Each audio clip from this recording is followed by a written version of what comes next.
Hey, this is Bird. This is going to be my first video for 2026 that I wind up putting on my website. And basically, I wanted to kind of get a update of a 1-year review of my Ravin R470. This has been a very impressive crossbow for me. I never thought I'd find a crossbow that I like better than my R10, but I think the R70 has topped it. I was successful in shooting 2 bucks and a doe with it last hunting season, and it's been an interesting experience to compare the 2 crossbows. I've been hunting exclusively with crossbows since 2012, and have killed about 36 whitetails to my last count with crossbows. And the distinguishing difference with the R470 is it's so flat shooting that I could just use a red dot scope. I didn't need an Oracle X or a Zulus or a Garmin. You can just use a red dot. As a matter of fact, all 3 deer last year were shot with a simple, inexpensive True Glow 2X red dot. And I had no problem because it's so flat shooting. Basically, I have it zeroed at about 32, 33 yards, and I'm aiming about 1.5 inches high at 40 and about 1.5 inches low at 20. But even if you get excited and you don't account for that distance, it's still a dead deer. So it's just a pleasure to shoot something that shoots so flat that the distance doesn't really matter. And to be true with you, of the 3 dozen deer whitetails that I've shot since 2012, I've never had to take a shot over 40 yards. As a matter of fact, my longest shot has been about 35 yards. So I don't feel like I'm handicapped because I'm not using a range-finding scope. But with that said, I decided that after hunting season, I tried some different scopes. I tried a 4X prism scope for a little while. Didn't like it because the dot was so small. And then I migrated to this Hawk. This is a 1x4X 30 millimeter tube Hawk that's got a awesome single reticle. And the dot is a perfect size. It's not too big and it's not too small. So with this scope, I just feel like I've got the best of both worlds. It's not very heavy, and it's also not that expensive. It's about $300. And I'm going to bring up my wife's phone. Bear with me just a second. And that's as I recall, that's 30 yards. But I've killed the dots at 40, and I've killed them at 20. It just basically doesn't matter much with this crossbow because it is just, I don't know how to describe it. It's not only flat shooting. By the way, it'll shoot, if you put your arrow chrono at 30 yards. I've never been a fan of putting a chrono at 3 feet. I have never shot a deer at 3 feet. But my most common distance for shooting a deer has been 30 yards, somewhere around that. And it'll sling these arrows at 450. These are 433 grain arrows. And if you put that chrono dead in front of the 30-yard target, it's spitting arrows at 450 feet per second. That's enough kinetic energy to take down an elephant, let alone a whitetail. But the reason I like that, this additional horsepower, is because not only is it flat shooting, but if you shoot a deer at a worse angle than you really should, and the arrow penetrates through the shoulder on the opposite side, I want to make sure it goes clean through that shoulder. And that's exactly what happened last year on a big buck that I shot in the Midwest. I didn't have but a second or two to take the shot. I just brought the scope up and put the crosshair on it, the dot on his vitals, and shot the deer. And it went right through the shoulder on the other side. And that deer was history. But anyway, my experience has been really good with this crossbow, and I highly recommend it for folks that considering going to a higher speed crossbow.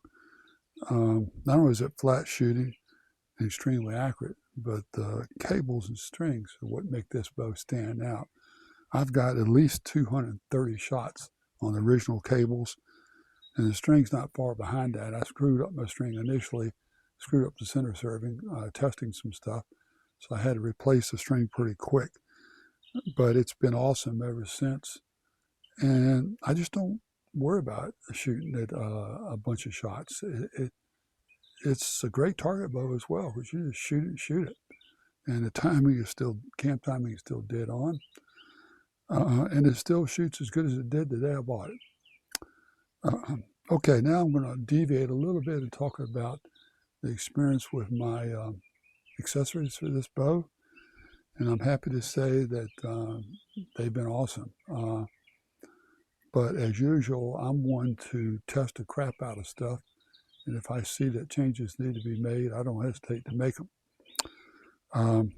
But anyway, this is my, just to give you an idea, this is my crank handle holder, and I've been very fortunate to sell a bunch of these, and it has really, really been a pleasure to have that on the bow, because, you know, it's always where I want it, and it's got a pretty heavy spring in here, but you can see you can flip it, but it doesn't do a bit of harm. It stays right there, and it's so quick to pull out, and it just pop back in. It's got a lip here to prevent it from pulling out. You're not going to be able to pull it up or down, or even at an angle. It's going to stay right there, I assure you. And I've got about 25 3-hour tree stand sits and hunting, and a lot of hunting to verify that it'll stay right there. I've never lost a crank handle, and with a whole lot of practice shooting, I've never had a problem. The same thing goes to my quiver holder. People sometimes say, well, your quiver holder's got a spring that's a lot less tension than the standard Ravin quiver holder. Well, I'm sorry, but I'm a design engineer, and I don't sell for anything unless I make it like I want it. You see that notch right there? That notch is there for a reason. When you pop this on with one hand, guess what? The notch locks it in. It cannot come out. It's impossible for you to pull it out. It's locked in. I've slung this thing over my shoulder, taken it to the woods, taken it everywhere, never lost a quiver because it can't come out. But the nice thing about the design is it's very easy to pull it off. So it's quiet. It's the best of both worlds, in my opinion. And I've sold a bunch of them, so I got a lot of customers that would agree. Of course, I also designed my own stirrup, and that stirrup design took a lot of thought into it as well. One problem with this bow is without a stirrup on it, you set it on the ground, it just flop over on the cams, and I never liked that. So with this one, you can just set it on the floor, and it'll stay right there. But there's another reason for what I call this outrigger, and that is when you're sitting in your stand, you can hang that over the shooting rail, and you can use your phone. You know, it'll stay right there, so your hands are free. I don't need to hang up, although it's perfectly capable of hanging up on a hanger. I don't need to do that because most of the time when I see a deer, I might have to shoot quickly, so I want it in my lap at all times. Okay, I also have a bubble level that I've been using since day one.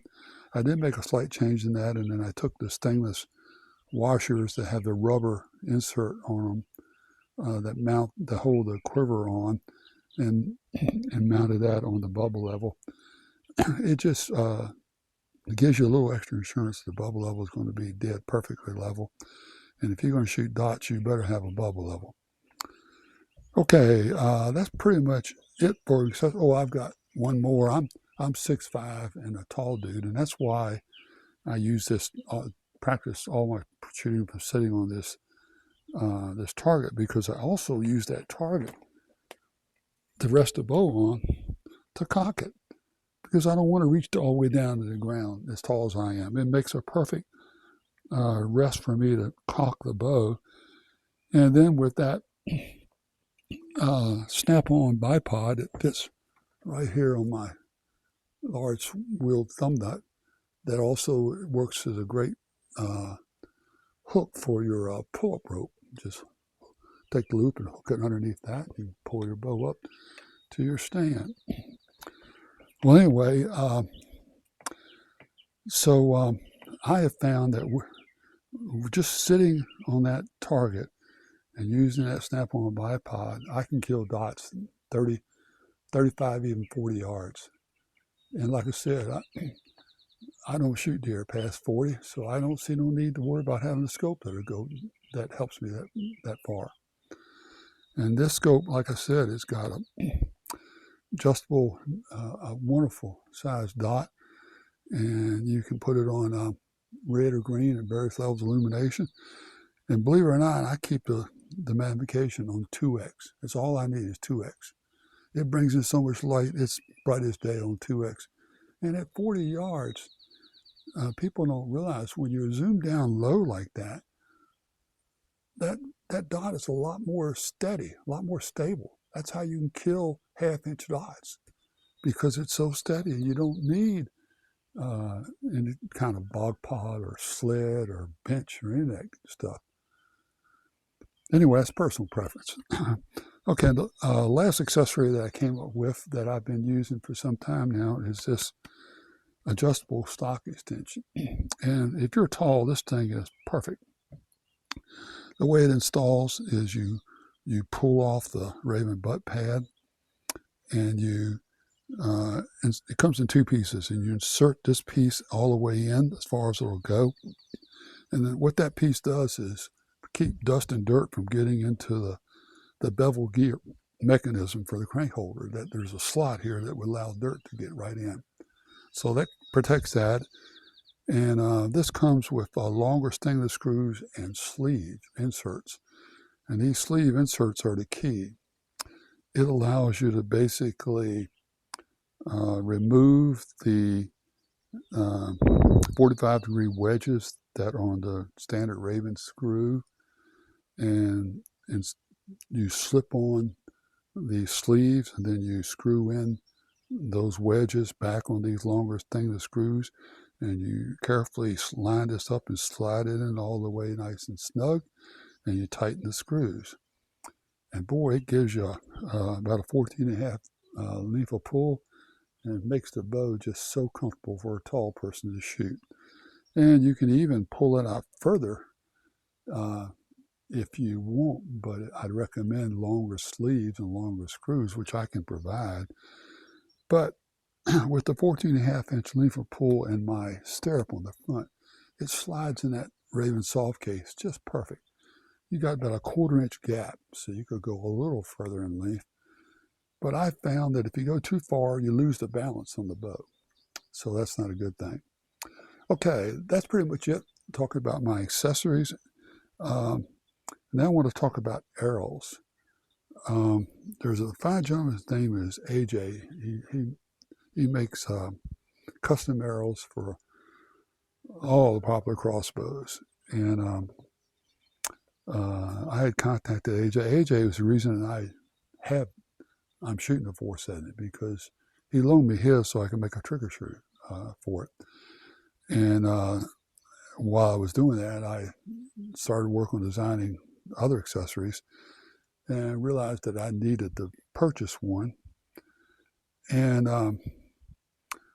what impressed me most about the bow, I didn't like it initially because it's a little harder to crank, but there's ways to overcome that if you use some silicone grease in the right locations. And I discovered that the lack of recoil was really impressive for a crossbow. So anyway, I bought one, and then in further discussions with AJ, I decided I'd buy some of his arrows. And wow, these things are awesome. These are his 19-inch Reapers, and these have got the tack vanes. These are 2.25-inch high-profile tack vanes, and he glues the Ravin in the bushings.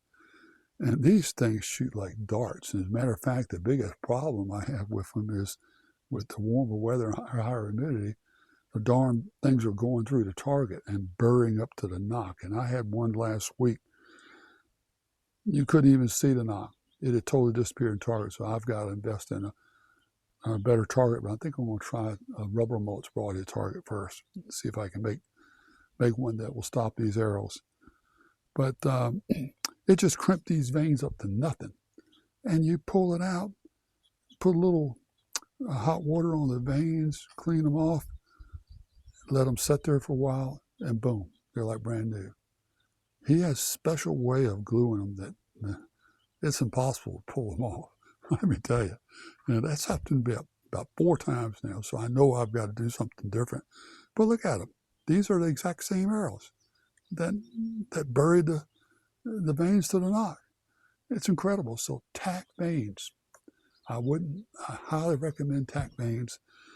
These are his 9.2 grains per inch Reapers at 19-inch, cutting at 19 inches. They weigh 433 grains, and like I said before, they'll spit out this arrow at 30 yards at 450 feet per second, which is pretty impressive.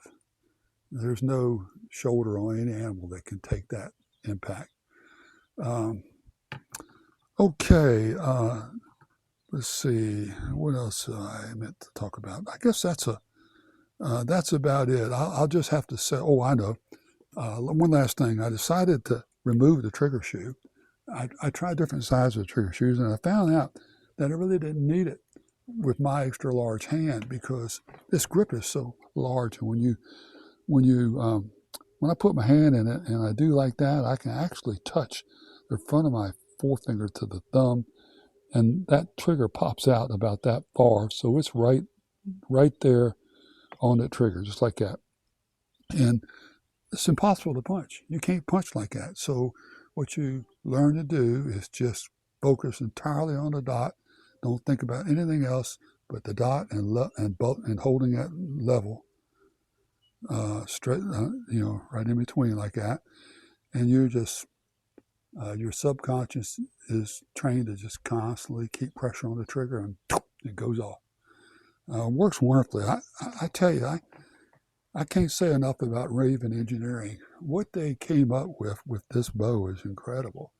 There's so many innovative features. And by the way, I have several R500 customers. It's the same bow. If you're hesitant about getting R500, don't be. It's the same bow, except it's about 1 3/4 inch long. It's got, of course, a longer power stroke. And it's a little heavier. But I make all full line of accessories now for R500. Actually, the only thing different is I have a different stirrup. It has to be a little stouter because this distance is longer here. So it's a little beefier. And the crank handle holder arm is longer because the spacing between the bolts here is longer. But that's no problem. And by the way, this is fully ambidextrous. If you got a Garmin, you got that darn thumb wheel down here, you can easily just mount this on the left side if you like and change the orientation of this so that it doesn't get in the way of your face. But this thing is, I wouldn't go in the woods without this crank handle holder. It's just been bulletproof and really has been impressive for me, as well as my other accessories, and they have been time-tested, trust me. Okay, well, that's about it. I want to thank all of you for spending the time with me on this first video for 2026. And I'm wishing every one of you a very, very wonderful summer. And get out and shoot your crossbow when you can. Take care now. Bye.